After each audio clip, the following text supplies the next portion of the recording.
Para em áudio e imagem, informação de Marcelo Matos. Olá, juiz Sérgio Moro aceita a terceira ação criminal contra Lula por corrupção passiva, lavagem de dinheiro, no caso que envolve o sítio de Atibaia. Após ser condenado em 9 anos e 6 meses dentro da investigação do apartamento do Guarujá, o juiz Sérgio Moro acolheu a denúncia do Ministério Público Federal contra o petista nas obras do sítio Santa Bárbara, no interior de São Paulo. É a terceira denúncia contra Lula recebida por Moro. Ao todo, na Lava Jato e nas operações Zelotes e Janus, o ex-presidente é réu em 6 ações penais. Segundo a nova acusação, a Odebrecht, a OAS e também a empreiteira Chaim gastaram cerca de R$1 milhão em obras no sítio em troca de contratos com a Petrobras.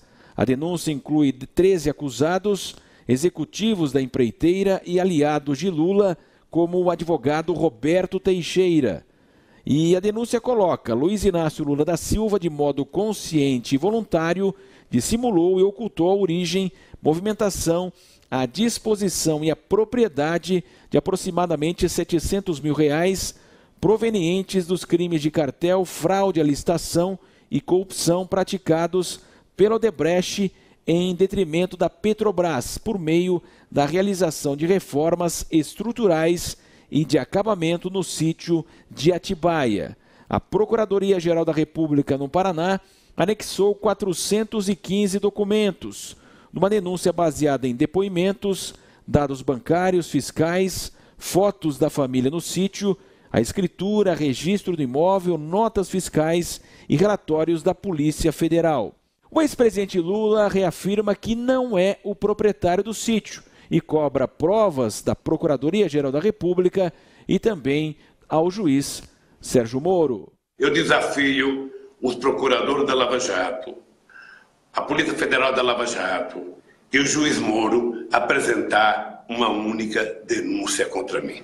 Uma única, sabe? Uma única denúncia contra mim que tenha prova, que tenha alguma coisa, um papel que você possa pegar alguma coisa. Professor Vila. Quando a gente vê o Lula falando hoje, eu andei pensando aí, a gente pensa, vez ou outra, pensa sobre o Brasil, fica lendo os clássicos, os grandes intérpretes do Brasil, olha o Brasil de hoje, fala assim, e aí, né? E aí, onde achar uma saída? Tenta, quer dizer, não significa que não existe uma saída, existe no plural saídas e tal, mas um dos sentimentos que a gente tem medo de impotência, de falar que nós não podemos mudar, há um sentimento, eu converso muito com as pessoas, sinto as pessoas muito tristes, desanimadas, né? E é a não prisão do Lula.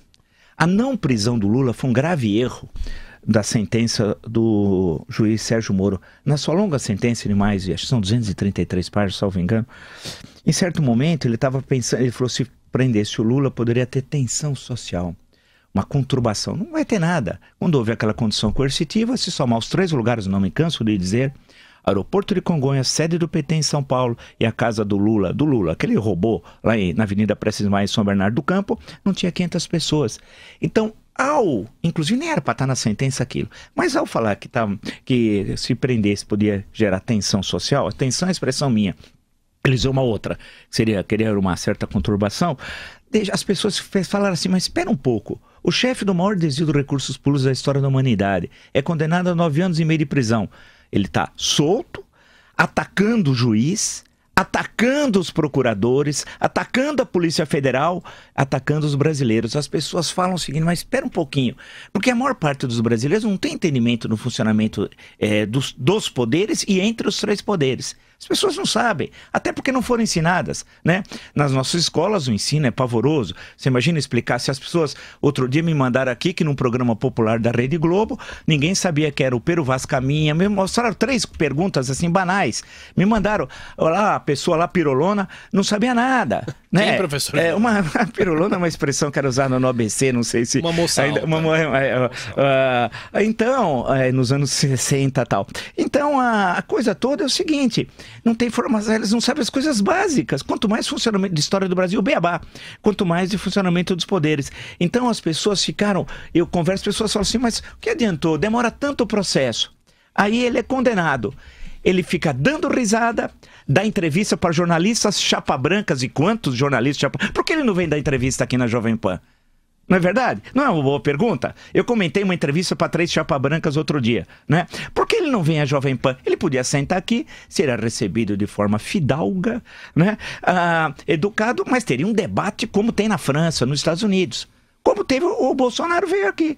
Pode-se criticar dele tudo, e eu sou um crítico da sua perspectiva política, mas ele teve coragem, vem aqui. O Lula não vem, porque é covarde, né? Então, quando as pessoas veem o Lula sendo condenado e solto, as pessoas descreem em tudo na justiça. As pessoas não querem saber que existe primeira, segunda, terceira, quarta instância. Isso não é uma coisa muito complexa. As pessoas querem ver a justiça sendo feita. Aí alguém vai dizer assim, mas é lei de Lynch? Não, ele teve um processo regular. Agora, não é possível ele ser condenado, ele é réu, e agora, mais uma vez, em outro, né? Então, ele era réu em 5, agora em 6. Processos tal, fora as denúncias, e ele continua solto. Essa que é a questão.